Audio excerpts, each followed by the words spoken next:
Hello दोस्तों, आपका इस क्लास में स्वागत है। यह राजस्थान के बजट का सेकंड पार्ट है। कुछ दिनों पहले अपने राजस्थान के कुछ कुछ मुद्दे के बारे में चर्चा किया था, जैसे कि खाद्य सुरक्षा, हेल्थ, रोड सेफ्टी, युवा शक्ति के लिए सरकार ने क्या प्रावधान किए हैं। अपन इसमें कुछ बचे हुए प्रावधानों के बारे में चर्चा कर लेते हैं। जितना इस वीडियो में कंप्लीट होगा उतना अपन इसमें इस बजट में चर्चा कर लेंगे, और फिर बचेगा तो नेक्स्ट वीडियो में देख लेंगे। तो फर्स्ट है, बजट में सामाजिक सुरक्षा के ऊपर क्या प्रावधान किए गए हैं। दोस्तों, सामाजिक सुरक्षा के ऊपर सरकार का फर्स्ट प्रावधान यह है कि जो सरकार है, राजस्थान सरकार है, वो Mahatma Gandhi minimum guarantee income योजना लाने की बात कर रही है। कौन सी योजना? Mahatma Gandhi minimum guaranteed income योजना। इसमें राजस्थान सरकार द्वारा प्रायोजित शहरी और ग्रामीण रोजगार गारंटी के साथ पेंशन योजनाओं को समाहित किया जाएगा।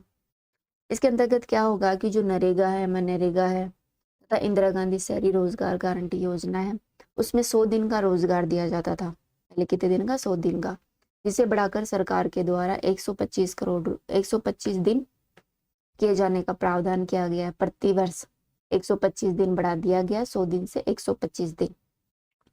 साथ ही कथोड़ी, सहरिया और जो विशेष योग्य जन के जो रोजगार दिया जाएगा प्रति वर्ष, वो 100 दिन का दिया जाता था, उसे भी बढ़ाकर सरकार द्वारा 200 दिन कर दिया गया है।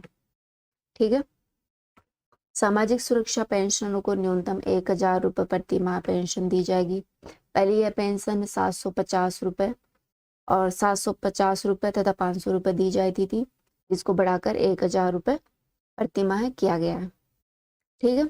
ध्यान रखना, नरेगा और इंदिरा गांधी शहरी रोजगार गारंटी योजना, उसमें 100 दिन से बढ़ाकर 125 दिन, और मनरेगा में जो कथोड़ी, सहरिया और विशेष योग्य जन है, उनको 200 दिन का रोजगार प्रोवाइड करवाया जाएगा। नेक्स्ट, सामाजिक सुरक्षा में बजट प्रावधान है गिग वर्कर्स वेलफेयर एक्ट। सरकार कह रही है कि हम एक गिग वर्कर्स वेलफेयर एक्ट लेके आएंगे। इसके अंतर्गत गिग वर्कर्स वेलफेयर बोर्ड की स्थापना का प्रावधान किया जाएगा।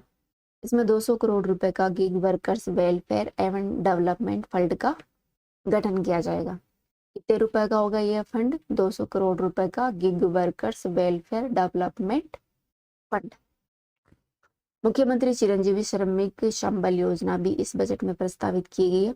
इसमें पंजीकृत श्रमिकों, स्ट्रीट वेंडर्स के परिवारों के 20 से 60 वर्ष के सदस्यों को हॉस्पिटलाइजेशन होने के दौरान अगर उनकी दैनिक मजदूरी समाप्त हो जाती है, तो उनकी रोजमर्रा की जो आवश्यकताएं होती है, जो मूलभूत आवश्यकताएं होती है, उनको पूरा करने के लिए श्रमिकों को 7 दिनों के लिए 200 रुपये प्रतिदिन प्रोवाइड करवाए जाएंगे, जिसमें सरकार की लगभग 100 करोड़ रुपए की लागत आएगी।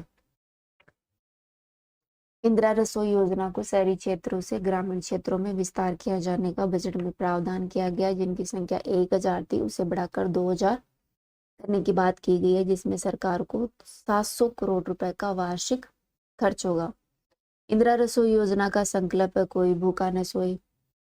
इंदिरा रसोई योजना की शुरुआत हुई थी 20 अगस्त 2020 को। 213 नगरीय निकायों में 1000 रसोइयों के माध्यम से इसकी शुरुआत की गई थी। इन 1000 रसोइयों की संख्या को बढ़ाकर अब बजट में प्रावधान कर दिया गया है कि वो संख्या होकर 2000 हो जाएंगी। इस योजना की विशेषता यह है कि लाभार्थी को 8 रुपए में शुद्ध, ताजा और पौष्टिक भोजन प्रोवाइड करवाना है, जिसमें 17 रुपए है वो राज्य सरकार द्वारा अनुदान दिए जाते हैं। इस योजना में भोजन मेन्यू होता है, उसमें प्रति थाली 100 ग्राम दाल, 100 ग्राम सब्जी तथा 250 ग्राम चपाती और अचार भी प्रोवाइड करवाया जाता है। सरकार शेड्यूल कास्ट और शेड्यूल ट्राइब्स के डेवलपमेंट फंड की राशि को 500 करोड़ रुपए से बढ़ाकर 1000 रुपए करोड़ करने की बात कर रही है, तथा ओबीसी, एमबीसी, ईडब्ल्यूएस और जो अल्पसंख्यक विकास कोष है, उसकी राशि 200 करोड़ रुपए की जाएगी। आगामी 2 वर्षों में 30,000 सफाई कर्मियों की भर्ती की जाएगी, तथा वाल्मीकि कोष जो कि सफाई कर्मियों के लिए बनाया गया है, की राशि को बढ़ाकर 100 करोड़ रुपए कर दिया गया। यह राशि पहले 200 करोड़ रुपए थी, जिसे बढ़ाकर 100 करोड़ रुपए करने की बात की गई है। पेशा implementation and monitoring task force का गठन किया जाएगा और स्थानीय ग्राम सभा को सशक्त करने के लिए 200 करोड़ रुपए का एक कॉर्पस फंड बनाया जाएगा। यह अनुसूचित क्षेत्र जो अपना टीएसपी एरिया है के निवासियों के समग्र विकास के लिए पेशा एक्ट 1996 और panchayat extension to schedule area act, साथ ही फॉरेस्ट राइट एक्ट 2006 को इम्प्लीमेंटेशन करने के लिए इस टास्क फोर्स का गठन किया जाएगा। अल्प आय वर्ग के पात्र विशेष योग्यजनों को स्वरोजगार हेतु आर्थिक सहायता दी जाएगी। साथ ही उन्हें कृत्रिम अंग और जो उपकरण होते हैं वो प्रोवाइड करवाए जाएंगे, जैसे कि ट्राईसाइकिल, व्हील चेयर, बैसाखी, कैलिपर्स, श्रवण यंत्र, स्टिक आदि के लिए 10,000 रुपए तक की आर्थिक सहायता दी जाती थी, जिसे सरकार द्वारा बढ़ाकर 20,000 रुपए किए जाने की घोषणा की गई है। बजट में सामाजिक सुरक्षा में अन्य प्रावधान किए गए हैं। विशेष योग्यजनों को बेहतर शैक्षिक वातावरण और सुविधाएं उपलब्ध कराने हेतु जयपुर में बाबा आमटे दिव्यांग विश्वविद्यालय को, जो जयपुर में स्थित बाबा आमटे दिव्यांग विश्वविद्यालय, इसके तहत centre of excellence for assistive technology की स्थापना की जाएगी, जिसमें लगभग 25 करोड़ रुपए की लागत आएगी। साथ ही बाबा आमटे विश्वविद्यालय की तर्ज पर सरकार द्वारा जोधपुर में महात्मा गांधी दिव्यांगत विश्वविद्यालय स्थापित किया जाएगा। कहाँ किया जाएगा? जोधपुर में महात्मा गांधी दिव्यांगत यूनिवर्सिटी खोली जाएगी, जो जयपुर की बाबा आमटे दिव्यांग विश्वविद्यालय के तर्ज पर खोली जाएगी। इसमें लगभग 125 करोड़ रुपए की आर्थिक सहायता का प्रावधान किया गया है। आगामी वर्षों में सरकार कोटा, भरतपुर और उदयपुर में विशेष योग्यजन विश्वविद्यालय खोलने की बात कर रही है। साथ ही 10 अल्पसंख्यक आवासीय विद्यालय और 14 अल्पसंख्यक छात्रावास बनाए जाएंगे। महिलाओं को सामाजिक और आर्थिक रूप से आत्मनिर्भर बनाने हेतु स्वयं सहायता समूहों की महिलाओं को 800 करोड़ रुपए का ऋण प्रोवाइड करवाया जाएगा। कितने करोड़ रुपए का? 800 करोड़ रुपए का। इसके अलावा रिवॉल्विंग फंड तथा कम्युनिटी इन्वेस्टमेंट फंड के लिए 200 करोड़ रुपए का प्रावधान किया गया है। साथ ही स्वयं सहायता समूह के सदस्यों को उपलब्ध कराए जाने वाले 1 लाख रुपए पर 8% ब्याज अनुदान दिया जाएगा। कितना? 8% ब्याज अनुदान दिया जाएगा। जो ऋण उपलब्ध कराया जाएगा 1 लाख रुपए पर, उसके ऊपर। नेक्स्ट है 8,000 आंगनवाड़ी और 2,000 मिनी आंगनवाड़ी नवीन केंद्र खोले जाएंगे, जिसमें 320 करोड़ रुपए का व्यय होगा। आंगनवाड़ी केंद्रों पर पंजीकृत 3 से 6 वर्ष के 17 लाख से अधिक आंगनवाड़ी बच्चों के लिए 2 सेट यूनिफॉर्म दिए जाने की घोषणा की गई है। इसमें लगभग 180 करोड़ रुपए का खर्च होगा। साथ ही 250 माँ आंगनवाड़ी केंद्र खोले जाएंगे। कितने? 250 खोले जाएंगे, जो कि जनजातीय क्षेत्रों में शिक्षा को बढ़ावा देने के लिए खोले जाएंगे। नेक्स्ट है संभागीय मुख्यालयों पर 100 और जिला मुख्यालयों पर 500 Indira Gandhi working women hostel की स्थापना की जाएगी, जो कि कामकाजी महिलाओं की सुरक्षा की दृष्टि से खोले जाएंगे, ताकि उनको रहने की सुविधा प्रोवाइड करवाई जा सके। इसके अलावा प्रियदर्शनी डे केयर सेंटर योजना प्रस्तावित की गई है। कौन सी? प्रियदर्शनी डे केयर सेंटर योजना। इसके तहत कामकाजी महिलाओं के शिशुओं की देखभाल हेतु 500 डे केयर सेंटर खोले जाएंगे। कितने? 500 डे केयर सेंटर खोले जाएंगे। वुमेन स्पेशल बस सर्विस प्रारंभ होगी तथा महिलाएं जो रोडवेज में बस यात्रा करती हैं उन पर इनको 50% की छूट दी जाएगी। पहले यह छूट 30% थी, जिसे बढ़ाकर अभी बजट में 50% कर दिया गया है। सामूहिक विवाह अनुदान योजना में अनुदान राशि 18,000 रुपए दी जाती थी, जिसे इस बजट में बढ़ाकर 25,000 रुपए प्रति जोड़ा किया गया है। साथ ही अंतरजातीय विवाह हेतु दी जाने वाली सहायता को 5 लाख से बढ़ाकर 10 लाख रुपए कर दिया गया है। इसी प्रकार युवाओं द्वारा जो 80% से ज्यादा दिव्यांगत विशेष योग्यजनों उनको जीवन साथी बनाने पर उनको 5 लाख रुपए की आर्थिक सहायता प्रोवाइड करवाई जाएगी। नेक्स्ट है मिड डे मील में 1,000 करोड़ रुपए की प्रतिवर्ष लागत से बच्चों को दूध प्रोवाइड करवाया जाएगा। पहले खाना वगैरह दिया जाता था, अब सरकार का कहना है कि हम बच्चों को प्रतिवर्ष प्रतिदिन रोज सरकार बच्चों को मिड डे मील योजना के तहत दूध उपलब्ध करवाने की बात कर रही है। दोस्तों सरकार के द्वारा शुरू की गई मुख्यमंत्री कोरोना सहायता योजना, इस योजना के तहत कोरोना के कारण हुई विधवाओं तथा अनाथ बच्चों के लिए सहायता पैकेज की बात की गई है। इसके अंतर्गत अनाथ हुए बच्चों को 1 लाख रुपए एक मुश्त राशि 18 वर्ष तक दी जाती है, जो प्रतिमाह 2,500 रुपए प्रोवाइड करवाए जाते हैं तथा 18 वर्ष आयु पूर्ण होने पर उन्हें 5 लाख रुपए सहायता और दी जाएगी। बजट में प्रावधान किया गया है कि कोरोना के दौरान जो बच्चे अनाथ हो गए, जो बालक बालिकाएं अनाथ हो गए, उनके वयस्क होने पर सरकार द्वारा उनको सरकारी नौकरी प्रोवाइड करवाई जाएगी। पालनहार योजना में 0 से 6 वर्ष उम्र के बच्चों के लिए प्रतिमाह दी जाने वाली 500 रुपए की सहायता है, उसे बढ़ाकर 750 रुपए प्रतिमाह कर दिया गया है तथा 6 से 18 वर्ष की आयु वर्ग को दे 1,000 रुपए प्रतिमाह जो राशि थी उसे बढ़ाकर 1,500 अर्थात 1,500 रुपए कर दिया गया है प्रतिमाह। बजट में औद्योगिक क्षेत्र में भी बहुत सारे प्रावधान किए गए हैं। सरकार का कहना है कि औद्योगिक क्षेत्र में सरकार आने वाले समय में 400 करोड़ रुपए खर्च करेगी औद्योगिक डेवलपमेंट के कार्यों को करने के लिए। प्रवासी राजस्थानियों के इंटरनेशनल राजस्थानी कॉन्क्लेव का आयोजन किया जाएगा, जो कि राजस्थान फाउंडेशन के तत्वावधान में आयोजित होगा। ठीक है, राजस्थानी इंटरनेशनल कॉन्क्लेव का आयोजन किया जाएगा, जो प्रवासी राजस्थानी है उनके लिए, और अपने राजस्थान फाउंडेशन है उसके तत्वावधान में इसका आयोजन करवाया जाएगा। उदयपुर में एयर कार्गो, जयपुर में नवीन एयर कार्गो तथा बीकानेर और पचपदरा बाड़मेर में इनलैंड कंटेनर डिपोट्स का गठन किया जाएगा। 50 उपखंडों में नए औद्योगिक क्षेत्रों की स्थापना की जाएगी। नेक्स्ट प्रदेश में जो एमएसएमई उद्योग है उनके विकास है, तो एमएसएमई यानी जो लघु मध्यम और जो सूक्ष्म उद्योग है उनके विकास के हेतु निम्न प्रावधान है, जिसमें पहला है रिको औद्योगिक क्षेत्र में एमएसएमई यूनिट की सुविधा देने की दृष्टि से 200 करोड़ रुपए की लागत से 200 करोड़ रुपए की लागत से कोवर्किंग स्पेस एंड वर्कशॉप का निर्माण किया जाएगा।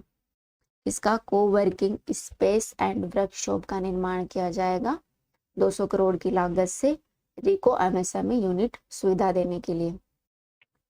उद्यमों की सुविधा हेतु राजसिको द्वारा जयपुर में 125 करोड़ रुपए की लागत से आधुनिक आधारभूत सुविधाओं से युक्त विश्वकर्मा एमएसएमई टावर का विकास किया जाएगा। एग्जाम में पूछ लिया जाएगा कि एमएसएमई विश्वकर्मा टावर कहाँ विकसित किया जाएगा। ये विकसित किया जाएगा अपने जयपुर में, वो भी राजसिको के द्वारा, जिसमें लागत आएगी 125 करोड़ रुपए की। नेक्स्ट, औद्योगिक क्षेत्रों में आवश्यकता अनुसार इंडस्ट्रीज के साथ पार्टनरशिप में श्रमिकों की आवासीय सुविधा के लिए ट्रांसिट हाउसिंग स्कीम लाई जाएगी। श्रमिकों को जो आवासीय सुविधा है वो प्रोवाइड करवाने के लिए यह स्कीम लाई जाएगी। राज्य में हस्तशिल्प, हथकरघा, खादी, दस्तकारी, सूक्ष्म लघु मध्यम उद्योगों को प्रोत्साहित करने के उद्देश्य से राजस्थान एकीकृत क्लस्टर विकास योजना प्रस्तावित की गई है। इस योजना के तहत दौसा टोंक में चमड़े के उत्पादन, चूरू और बीकानेर में बंदेज तथा बाड़मेर में कसीदाकारी क्लस्टर का विकास किया जाएगा। नेक्स्ट बजट प्रावधान है कि ब्लू पोट्री, जो कि जयपुर की प्रसिद्ध है, इसके लिए जयपुर में सेंट्रल ऑफ एक्सीलेंस की स्थापना की जाएगी। इसके अलावा अपने अलवर पुष्कर, जो कि अजमेर में है, में ग्रामीण हाट की स्थापना की जाएगी। ग्रामीण हाट बाजारों की स्थापना की जाएगी। खाद्य उद्योगों को बढ़ावा देने के लिए सरकार खाद्य पर 50% की छूट देने की बात कर रही है।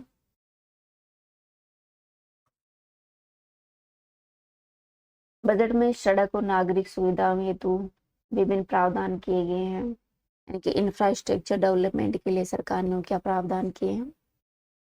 रोडवेज RSRTC के बेड़े में 1000 नई बसें सर्विस मॉडल पर शामिल की जाएंगी। राजस्थान सिटी ट्रांसपोर्ट कॉरपोरेशन का गठन किया जाएगा। इसका राजस्थान सिटी ट्रांसपोर्ट कॉरपोरेशन का गठन किया जाएगा। यह गठन जयपुर, जोधपुर, अजमेर और कोटा 4 शहरों सहित जो अन्य बड़ी शहरी क्षेत्रों के लिए वर्तमान में गठित सिटी ट्रांसपोर्ट कंपनियों को मर्ज करके किया जाएगा। ठीक है। 250 fast electrical vehicle charging station खोले जाएंगे ताकि शहरों में जो पोल्यूशन हो रहा है उसको कंट्रोल करने के लिए इलेक्ट्रिकल व्हीकल को बढ़ावा दिया जा सके। इसके लिए सरकार 250 इलेक्ट्रिकल व्हीकल चार्जिंग स्टेशन खोलने की बात कर रही है। नेक्स्ट बजट प्रावधान है 25 गांव में शैलो शावर ट्रीटमेंट प्लांट तथा 75 गांव में FSTP स्थापना की जाएगी, जिसमें लगभग 650 करोड़ रुपए का व्यय होगा। इसके अलावा अपना जोधपुर, उदयपुर, कोटा, अजमेर 4 शहरों में कौन कौन से में जोधपुर, उदयपुर, कोटा, अजमेर के लिए GIS आधारित 3D सिटी परियोजना की घोषणा की गई है। यह 3D सिटी परियोजना है वो जयपुर की प्रभावी प्लानिंग, प्रबंधन और प्रशासन हेतु शुरू की गई जो 3D परियोजना है उसकी तर्ज पर लागू की जाएंगी। कहाँ कहाँ? 4 शहरों में, जोधपुर, उदयपुर, कोटा और अजमेर में। इसके अलावा सड़क सुरक्षा पर प्रत्येक जिले में 5 महत्वपूर्ण सड़कें, पुलों का लगभग 6500 करोड़ रुपए की लागत से निर्माण किया जाएगा, रिपेयर और उन्नयन किया जाएगा। प्रत्येक विधानसभा क्षेत्र में 10 करोड़ की लागत से नॉन पेचेबल मिसिंग लिंक सड़कों का निर्माण होगा, जिसमें लगभग 2000 करोड़ रुपए का व्यय होगा। प्रत्येक नगर पालिका में 200 किलोमीटर, नगर परिषद में 25 किलोमीटर और नगर निगम में 50 किलोमीटर की मुख्य सड़कों का मेजर रिपेयर कार्य करवाए जाएंगे। प्रदेश के 1000 किलोमीटर लंबाई के राजमार्गों को 2 लेन में बदला जाएगा। 6000 गांव में 1 किलोमीटर तक की इंटरलॉकिंग ब्लॉक टाइल सड़क का निर्माण किया जाएगा, जिसमें लगभग 2000 करोड़ रुपए का व्यय होगा। पेयजल में निम्न प्रावधान है। बजट में सबसे बड़ा प्रावधान है जल जीवन मिशन में 11,255 करोड़ रुपए की लागत से 3 वृहद परियोजनाओं की घोषणा की गई है, जिसमें फर्स्ट है चंबल सवाई माधोपुर नादोती परियोजना, सवाई माधोपुर और करौली की, चंबल अलवर भरतपुर पेयजल परियोजना अलवर भरतपुर की, और सतही स्रोत आधारित पेयजल परियोजना चंबल नदी आधारित काली तीर परियोजना बाड़ी बसेड़ी धौलपुर बयाना भरतपुर की। ये 3 परियोजनाएं जो कि जल जीवन मिशन के तहत घोषित करने की बात की गई। इन परियोजनाओं को बजट में प्रावधान किया गया है कि 13,000 करोड़ रुपए का कार्य करवाया जाएगा जो पूर्वी राजस्थान नहर परियोजना है उसमें। पूर्वी राजस्थान नहर परियोजना का उद्देश्य राजस्थान के दक्षिण में बहने वाली चंबल नदी और उसकी सहायक नदियां जैसे कि कुन्नू, पार्वती, कालीसिंध आदि में वर्षा ऋतु के दौरान जो अतिरिक्त जल होता है उस जल का उपयोग करते हुए जो दक्षिणी राजस्थान के जो दक्षिण पूर्वी जिले हैं जहाँ पर पीने के पानी की कमी होती है या फिर सिंचाई के लिए जल की कमी होती है, उस अभाव को दूर करना इस परियोजना नहर परियोजना का प्रमुख उद्देश्य है। इसमें राजस्थान के 13 जिलों में पीने का पानी तथा 26 विभिन्न बड़ी और मध्यम परियोजनाओं के माध्यम से 2.8 लाख हेक्टेयर भूमि की सिंचाई हेतु जल उपलब्ध करवाने का प्रावधान किया गया है। पूर्वी राजस्थान नहर परियोजना में 13 जिलों को लाभ हो रहा है, जिसमें प्रमुख है झालावाड़, बारां, कोटा, बूंदी, सवाई माधोपुर, अजमेर, टोंक, जयपुर, करौली, अलवर, भरतपुर, दौसा तथा धौलपुर। विभिन्न शहरों में पेयजल उपलब्ध कराने के लिए लगभग 980 करोड़ रुपए की लागत से विभिन्न कार्य करवाए जाएंगे। इसमें एग्जाम में पूछ लिया ये जाएगा कि कौन सी परियोजना कौन से जिले में स्थित है, या फिर मिलान करवाया जा सकता है। ये विभिन्न कार्य करवाए जाएंगे, जिसमें पहली परियोजना है पिपाड़ सिटी शहरी जल प्रदाय योजना जोधपुर की, सांचौर शहरी जल प्रदाय योजना जालोर की, रूपावतों का बेरा उच्च जल जलाशय एवं वितरण प्रणाली जोधपुर की, जगतपुरा शहरी जल प्रदाय योजना जयपुर की, गेटोर शहरी जल प्रदाय योजना जयपुर तथा मंडावर शहरी जल प्रदाय परियोजना दौसा की। इन पेयजल परियोजना में विभिन्न कार्य करवाए जाएंगे। जो अमृत योजना 2.0 है में 183 शहरों कस्बों में पेयजल वितरण हेतु 5,122 करोड़ रुपए की लागत से कार्य होंगे। उदयपुर शहर में पेयजल आपूर्ति सुनिश्चित करने हेतु देवास 3 और देवास 4 बांधों का 1,691 करोड़ की लागत से निर्माण करवाया जाएगा। बजट में ऊर्जा के क्षेत्र में भी विभिन्न प्रावधान किए गए, जिसमें फर्स्ट है बाड़मेर में 1,100 मेगावाट का लिग्नाइट आधारित पावर प्लांट लगाया जाएगा, जिसमें लगभग सरकार की लागत आएगी 7,700 करोड़ रुपए की। 11,000 मेगावाट क्षमता के अक्षय ऊर्जा आधारित प्लांट लगाए जाएंगे, अर्थात जो अपनी रिन्यूएबल एनर्जी होती है उसके आधार पर 11,000 मेगावाट क्षमता के प्लांट लगाए जाएंगे। अक्षय ऊर्जा की निकासी हेतु Bhadla Bikaner block power corridor विकसित किया जाएगा। इसमें भड़ला व बीकानेर में 400 केवी के सब स्टेशन बनाए जाएंगे। इसके अलावा 220 केवी के 6 सब स्टेशन तथा 132 केवी के 15 नए सब स्टेशन बनने की बात की गई है बजट में। विद्युत आईटी कंपनी की स्थापना की जाएगी। साथ ही बिजली उत्पादन एवं मांग के सटीक पूर्वानुमान के लिए एडवांस डेटा एनालिटिक्स आधारित integrated real time data and command centre की स्थापना की जाएगी। किसकी की जाएगी? Integrated real time data and command centre की। वन में पर्यावरण सुरक्षा में बजट प्रावधान किया गया है, जिसमें फर्स्ट प्रावधान है राजस्थान को हरित प्रदेश बनाने के लिए राजस्थान ग्रीनिंग रिवेल्डिंग मिशन प्रस्तावित है। सेकंड, प्रत्येक जिले में लव कुश वाटिका का गठन किया जाएगा। जमुआ रामगढ़ जयपुर में इंटीग्रेटेड रिसोर्सेज रिकवरी पार्क की स्थापना की जाएगी। एग्जाम में पूछ सकते हैं कि इंटीग्रेटेड रिसोर्स रिकवरी पार्क की स्थापना कहाँ की जाएगी? वो अपने जमुआ रामगढ़ जयपुर में की जाएगी। इसके अलावा राजस्थान वानिकी जैव विविधता विकास परियोजना शुरू की जाएगी। यह परियोजना हरियाली तथा वन्य जीव संरक्षण को बढ़ावा देने के उद्देश्य से शुरू की गई है। इसमें वन्य व वन्य जीव संबंधी विभिन्न गतिविधियों में दीर्घकालीन निवेश किया जाएगा। इसमें 1,694 करोड़ की लागत से विभिन्न कार्य करवाए जाएंगे। कौन सी योजना शुरू की जाएगी? राजस्थान वानिकी जैव विविधता विकास परियोजना RFBDP।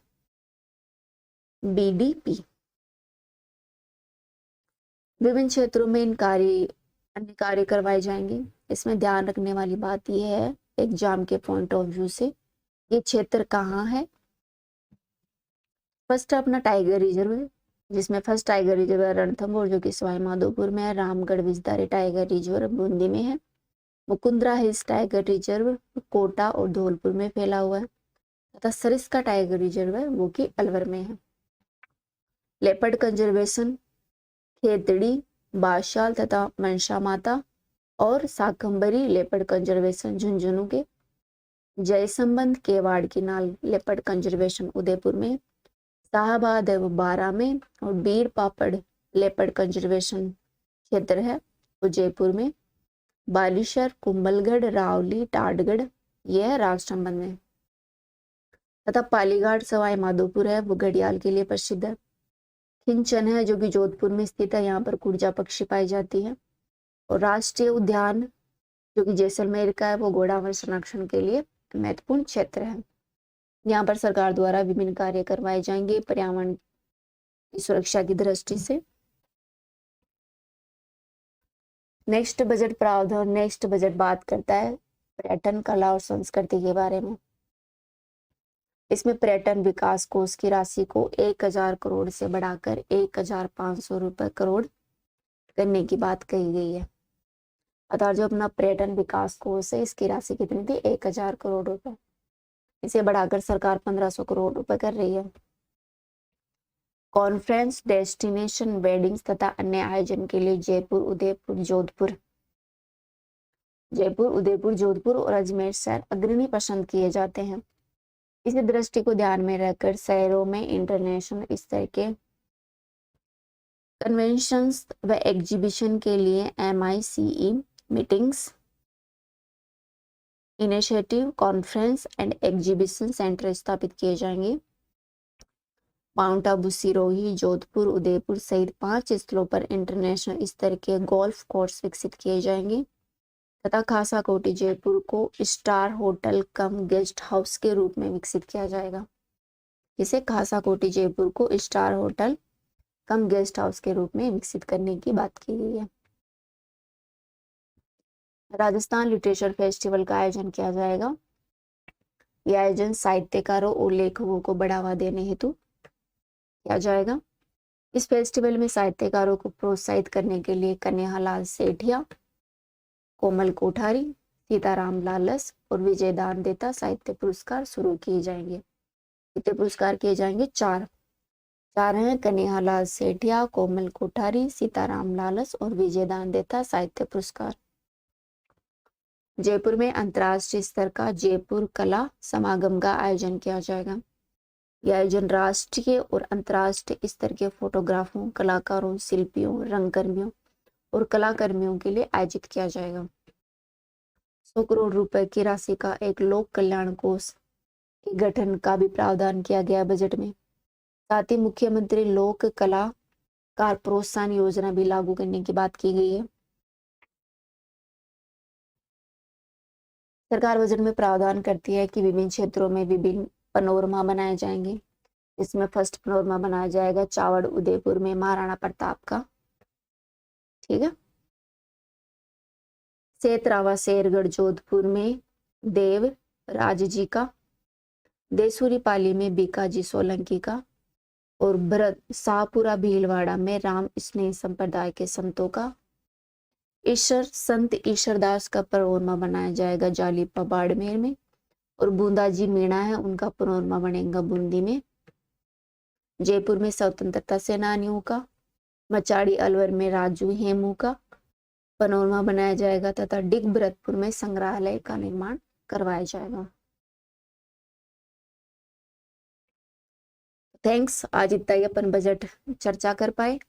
नेक्स्ट वीडियो में अपन कृषि बजट के बारे में और जो भी अपने कुछ छोटे मोटे बजट के चैप्टर बच गए उनके बारे में चर्चा कर लेंगे। So again thank you.